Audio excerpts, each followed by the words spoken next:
director go from like 300 Watchmen to a movie about owls coming out of Australia?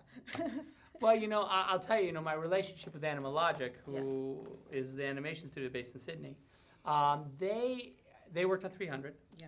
And Grant worked on 300 and really, he and I worked really closely together. And so when I started to get involved with this, and they were like, oh, Grant's on this project too, I was like, oh, this could be great, because Grant understands kind of my aesthetic. He knows what I like, and I think there'll be a shorthand there, and we can really get ahead. So, I think that was one of the things, knowing how good Animalogic was, and also after seeing Happy Feet, knowing what they could do. It seemed easy to me, it seemed to make sense, Do you know anything about owls, or you really had to just kind of do a whole education? Only just what, everyone else knows about owls. At the time, I was just like, oh, owls are cool, I guess. I don't know, I mean, everyone's sort of attitude toward owls is, yeah, they're cool, but what do they do? In our movie, they talk and build shit and, build stuff. And they're super cool. They're pretty awesome. Yeah, I mean, I love the way. This has a very Australian flavour. Well, first of all, with the mostly Australian voice cast, which is fantastic. That was just a decision right from the beginning that you would keep the accents pretty Australian. Yeah, I wanted Australia to be sort of like the way kind of that Peter used New Zealand to be like sort of his Middle Earth. I wanted Australia to be sort of the native land of the Gaulians. And just right down to their accents, because I really felt like the Australian accent for an American audience anyway is sort of the thing that sort of helped with the sort of mythic quality of the piece.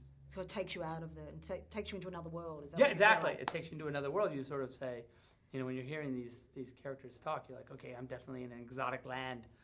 Yeah, and the scenery is based on a lot of Australian yeah, stuff absolutely. Too, like well, a lot of Tasmania, of course. Yeah. And the Blue Mountains, and so yeah, no, we extensive. We did a lot of flew our helicopters around and filmed a lot of landscapes. It's funny that none of that footage makes it directly into the movie, but a lot of it we used to map onto. Well, and there is a couple of little Australian, like Echidna, there's a Tasmanian devil. So that was definitely absolutely. Yeah. And we started doing that once I got down to Australia and started working on the movie. Like those aren't in the books, right. But I was like, no, we need an Echidna, we need a Tassie devil, I was like, what other animals do we have? There was plenty of them, trust me. No kangaroos hopping through, though. No kangaroos. That would have been a bit too obvious. That would have been next. So how did Catherine Lasky like sort of the interpretation? Was she happy with it? Oh my gosh, she loved it so much. She just, the realism, of the movie is just striking. It was striking to her. She kept telling me that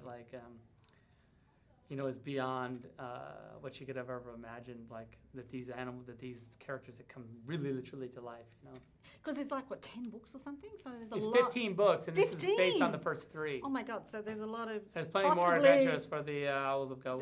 Is that what's going to happen, or we don't know yet? How much more challenging was it to do animation, though, for you than, actual kind of... I know you use, obviously, CGI and that in your films. No, it was challenging. Look, the thing... I'm grateful that the animators, said to me, we're going to help you.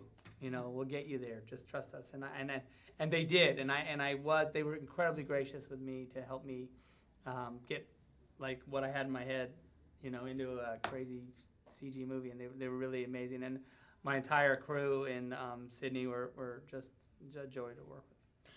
And I mean, in a way, is it a better palette for a director? Because with actors, you're still kind of limited. Well, it's different, and sometimes it's better, but it really, I think if you have the right crew and the right people around you, it can be incredibly liberating and fun to sort of medium to work in. And how much fun did you have hanging out in Sydney? You must have been there quite a while. I had a great time in Sydney. I spent a lot of time, at Animalogic, of course, where they have incredible food, and I love it there. But also we'd bum around in Sydney and hit all the hot spots. Not a bad place to go working, right? No, not a bit.